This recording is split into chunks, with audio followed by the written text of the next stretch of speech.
Hi dears, വീണ്ടും പുതിയൊരു വീഡിയോയിലേക്ക് എല്ലാവർക്കും സ്വാഗതം. ഞാൻ ഇന്ന് വന്നിട്ടുള്ളത് ഒരു ഈസി റെസിപ്പിയുടെ വീഡിയോ ആയിട്ടാണ് കേട്ടോ. അതായത് നമ്മളുടെ ചെമ്മീൻ ചമ്മന്തി ഇല്ലേ, ചെമ്മീൻ ചമ്മന്തി എങ്ങനെ നല്ല ടേസ്റ്റി ആയിട്ട് ഉണ്ടാക്കാൻ പറ്റുന്നുള്ളൊരു വീഡിയോ ആണ് ഞാനിവിടെ കാണിക്കുന്നത്. അപ്പോൾ ചമ്മന്തിയൊക്കെ ഇഷ്ടമുള്ളവരാണെങ്കിൽ ഈ വീഡിയോ അവസാനം വരെ കാണാം. നമുക്കപ്പോൾ നേരെ റെസിപ്പിയിലേക്ക് കിടക്കാം. ആദ്യം തന്നെ നമുക്ക് ആവശ്യമുള്ള ഉണക്കച്ചെമ്മീൻ എടുത്തിട്ട് നമുക്ക് ഇതുപോലെ ഇതിൻ്റെ തലഭാഗമൊക്കെ ഒന്ന് കളഞ്ഞെടുക്കാം. തലഭാഗം ഇല്ലാണ്ടാണ് നമ്മളിത് ചെയ്തെടുക്കുന്നത്. തലഭാഗമൊക്കെ നമുക്ക് പെട്ടെന്ന് തന്നെ ഒന്ന് നുള്ളി കളഞ്ഞെടുക്കാം. പെട്ടെന്ന് തന്നെ നമുക്ക് ഇതേപോലെ ചെയ്തെടുക്കാനായിട്ട് പറ്റും. അപ്പോൾ തലഭാഗം മുഴുവൻ കളഞ്ഞതിന് ശേഷം നമുക്ക് ഈ ചെമ്മീൻ നല്ല പോലെ കഴുകി വെള്ളം കളയണം. നമ്മൾ ചെമ്മീൻ കഴുകി എടുത്തിട്ടാണ് നമ്മൾ ഇതേപോലെ തല കളഞ്ഞെടുക്കണതെന്ന് വെച്ചിട്ടുണ്ടെങ്കിൽ നമുക്ക് വേണ്ടത്ര രീതിയിൽ നമുക്കിത് നുള്ളി കളഞ്ഞെടുക്കാനായിട്ട് പറ്റില്ല, കുറച്ചൊരു ബുദ്ധിമുട്ടുണ്ടായിരിക്കും. അപ്പോൾ ഇതിപ്പോൾ ക്രിസ്പി ആയിട്ടിരിക്കുന്ന ചെമ്മീൻ ആയതുകൊണ്ട് തന്നെ നമുക്ക് ഇതുപോലെ പെട്ടെന്ന് തന്നെ നുള്ളി കളയാൻ പറ്റും. അതുകൊണ്ട് തന്നെ നമ്മൾ ഇത് നുള്ളി കളഞ്ഞതിന് ശേഷം നമ്മൾ കഴുകിയെടുക്കുന്നതാണ് കൂടുതൽ ബെറ്റർ. അപ്പോൾ നമ്മൾ ഇത് തല നുള്ളി കളഞ്ഞതിന് ശേഷം നമുക്കിതൊരു അരക്കപ്പ് ചെമ്മീൻ ഉണ്ടായിരിക്കും. തലയൊക്കെ കളഞ്ഞ് നമ്മളിത് വൃത്തിയാക്കി എടുത്തിട്ടുണ്ട്. ഇനി നമുക്ക് ഇത് നല്ലപോലെ ഒന്ന് കഴുകിയെടുക്കുക. കഴുകിയെടുത്തതിന് ശേഷം നമുക്ക് ഇതൊന്ന് വറുത്തെടുക്കണം. അപ്പോൾ കഴുകിയെടുത്തതിന് ശേഷം ഞാനൊരു കപ്പിലിട്ട് നോക്കുമ്പോൾ ഇതൊരു അരക്കപ്പ് ചെമ്മീനാണുള്ളത്. അപ്പം നമ്മൾ വറുത്തെടുക്കുന്ന സമയത്ത് ഇതിപ്പോൾ നമ്മൾ കഴുകിയെടുത്തത് കൊണ്ട് തന്നെ കുറച്ചൊരു നനവുണ്ടായിരിക്കും. അപ്പോൾ വെള്ളം നല്ലപോലെ ഊറ്റി കളഞ്ഞിട്ട് പരമാവധി ഒരു ടിഷ്യൂ കൊണ്ട് ഒരു തുണി കൊണ്ട് ഒപ്പി കളഞ്ഞിട്ട് വേണം നമ്മളിത് വറുക്കാനിടാനായിട്ട്. ഡ്രൈ റോസ്റ്റാണ് ചെയ്തെടുക്കുന്നത്. ഇതിൽ ഓയിലൊന്നും നമ്മളിപ്പോൾ ഒഴിക്കുന്നില്ല ചെമ്മീൻ വറുത്തെടുക്കുന്ന സമയത്ത്. ഇനി നമുക്കൊരു പാന് ഹൈ ഫ്ലെയിമിൽ തന്നെ വെച്ചിട്ട് നമുക്ക് ചൂടാക്കാം. അപ്പോൾ പാന് ചൂടായി കഴിഞ്ഞാൽ നമുക്ക് ഇതിലേക്ക് കഴുകി വെച്ചിട്ട് ചെമ്മീൻ ഇട്ട് കൊടുക്കാം. അപ്പോൾ ആദ്യത്തെ ഒരു 2-3 മിനിറ്റ് ഹൈ ഫ്ലെയിമിൽ തന്നെ ഇട്ടിട്ട് നമുക്കിത് വറുത്തെടുക്കണം. പിന്നീട് നമ്മൾ ഈ ചെമ്മീൻ ചൂടാവുന്നതിനനുസരിച്ച് നമുക്ക് ഫ്ലെയിം ഒന്ന് കുറയ്ക്കാം, മീഡിയം ഫ്ലെയിമിലോ ഇടാം. അതിനുശേഷം നല്ലപോലെ ക്രിസ്പിയായി വരുന്ന സമയത്ത് നമുക്ക് ലോ ഫ്ലെയിമിലേക്ക് മാറ്റിയിട്ട് നമുക്ക് ഇത് നല്ലപോലെ തന്നെ ക്രിസ്പി ആയിട്ട് എടുക്കാം. കാരണം ആദ്യം ഹൈ ഫ്ലെയിമിൽ ഇട്ടിട്ട് വറുത്തില്ലെങ്കിൽ നമ്മളുടെ ചെമ്മീൻ വേണ്ടത്ര രീതിയിൽ നമുക്ക് വറുത്ത് കിട്ടില്ല. കാരണം നമ്മളിപ്പോൾ ഇത് കഴുകിയപ്പോൾ ഒരു നേരിയ ഈർപ്പുണ്ടല്ലോ, അപ്പോൾ ആ ഈർപ്പുള്ളത് കൊണ്ട് തന്നെ നമുക്ക് പിന്നെ അത് ക്രിസ്പി ആയിട്ട് കിട്ടാനായിട്ട് ബുദ്ധിമുട്ടായിരിക്കും. അപ്പോൾ ആദ്യം തന്നെ ലോ ഫ്ലെയിമിലിട്ട് വറുത്തെടുക്കാൻ പാടില്ല, ഹൈ ഫ്ലെയിമിലിട്ടിട്ട് വറുത്തെടുക്കുക. അതിൻ്റെ ഒപ്പം തന്നെ അടിയിൽ പിടിക്കാണ്ട് കരിയാണ്ട് നോക്കുക. നമുക്കിത് വേറൊരു പാത്രത്തിലേക്ക് മാറ്റിയിടാം. കാരണം ഞാൻ ഈ പാനിലിട്ടിട്ടാണ് മറ്റുള്ള ഇൻഗ്രീഡിയൻസ് ഒക്കെ ഇനി തയ്യാറാക്കി എടുക്കുന്നത്. പിന്നെ ഇതിങ്ങനെ പാനിലിട്ടിട്ട് വറുത്തെടുക്കണമെന്ന് യാതൊരു നിർബന്ധവും ഇല്ല കേട്ടോ. നമുക്കിത് വേണമെങ്കിൽ ഓവനിൽ വെച്ചിട്ടും ഡ്രൈ ആക്കി എടുക്കാം.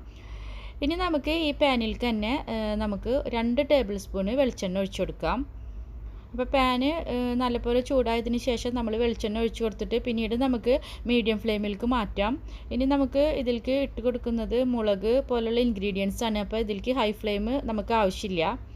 അപ്പോൾ നമ്മൾ മീഡിയം ഫ്ലെയിമിൽ ഇട്ടതിന് ശേഷം ഇതിലേക്ക് ഒരു 12 ചെറിയ ഉള്ളി ആവശ്യമുണ്ട്. ഇനി നമുക്ക് ഇതിലേക്ക് ആവശ്യം വെളുത്തുള്ളിയാണ്. വെളുത്തുള്ളി പക്ഷേ ഒരേ ഒരു അല്ലി മാത്രം ഇട്ട് കൊടുക്കുന്നുള്ളൂ. അപ്പോൾ ചെറിയ വെളുത്തുള്ളി ആണെങ്കിൽ 2 അല്ലി ഇട്ട് കൊടുക്കുക, വലിയതൊക്കെ ആണെങ്കിൽ 1 അല്ലി ഇട്ട് കൊടുക്കുക. നമ്മൾ ഈ ഒരേ ഒരു അല്ലി വെളുത്തുള്ളി ആണെങ്കിലും ഇത് ഇട്ട് കൊടുക്കുമ്പോൾ ചിലവർക്ക് വെളുത്തുള്ളിയുടെ ടേസ്റ്റ് ഒട്ടും ഇഷ്ടമില്ലാത്തവരുണ്ടായിരിക്കും. അങ്ങനെ വെളുത്തുള്ളിയുടെ ഫ്ലേവർ ഇഷ്ടമില്ലാത്തവരാണെങ്കിൽ ഈ വെളുത്തുള്ളി ഒഴിവാക്കാം. പക്ഷേ ഈ ഒരു വെളുത്തുള്ളി ചമ്മന്തിക്ക് ടേസ്റ്റിൽ വളരെയധികം വ്യത്യാസം വരുത്തുന്ന ഒരു ഇൻഗ്രീഡിയൻ്റ് ആണ്. അപ്പോൾ വെളുത്തുള്ളിയുടെ ഫ്ലേവറിന് കുഴപ്പമില്ലാത്തവരാണെങ്കിൽ മസ്റ്റായിട്ടും ഈ ഒരു കഷ്ണം വെളുത്തുള്ളി ഇട്ട് കൊടുക്കണം. ഇനി നമുക്ക് വേണ്ടത് കറിവേപ്പിലയാണ്. കറിവേപ്പില നമ്മൾ ഒരു തണ്ടൊന്നും ഇട്ട് കൊടുക്കുന്നില്ല, 4 ഇല അല്ലെങ്കിൽ 5 ഇല അത്രയും മാക്സിമം നമുക്ക് ഇട്ട് കൊടുത്താൽ മതിയായിരിക്കും.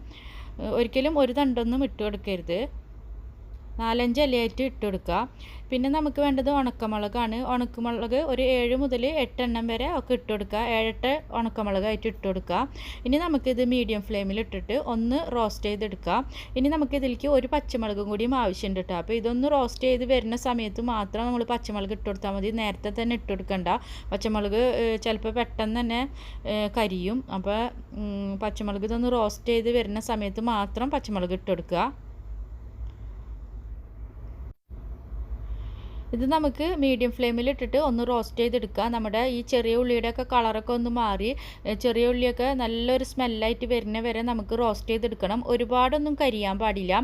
അപ്പോൾ നമ്മൾ ഇതൊന്ന് ശരിയായി വരുന്ന സമയത്ത് ഒന്ന് ഹാഫ് റോസ്റ്റായി വരുന്ന സമയത്ത് നമ്മൾ ഇതിലേക്ക് പച്ചമുളകും കൂടി ചേർത്ത് കൊടുക്കുന്നുണ്ട്.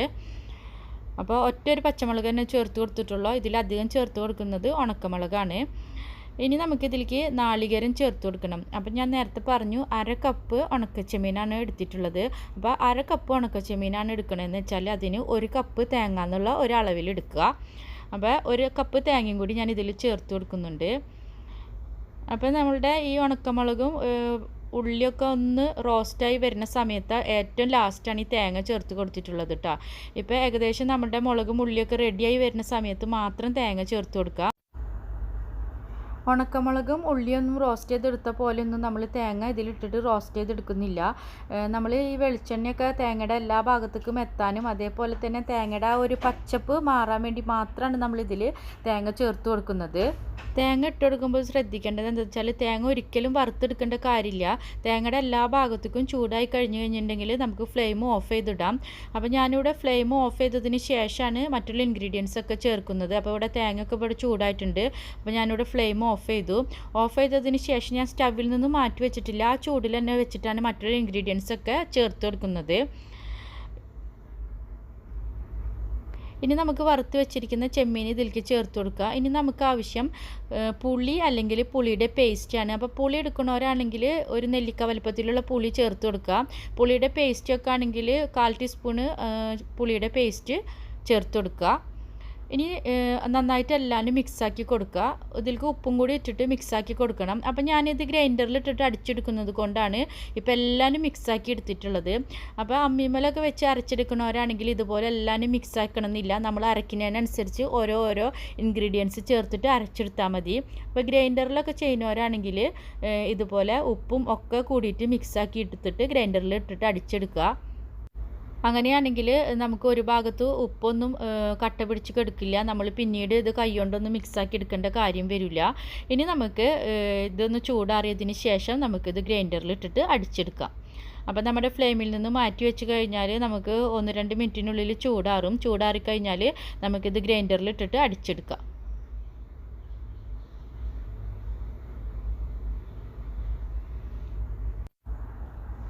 പിന്നെ നമ്മളിത് അരച്ചെടുക്കുന്ന സമയത്ത് ശ്രദ്ധിക്കാനുള്ള മറ്റൊരു കാര്യം, നമ്മൾ ഒട്ടും വെള്ളം ചേർക്കാൻ പാടില്ല.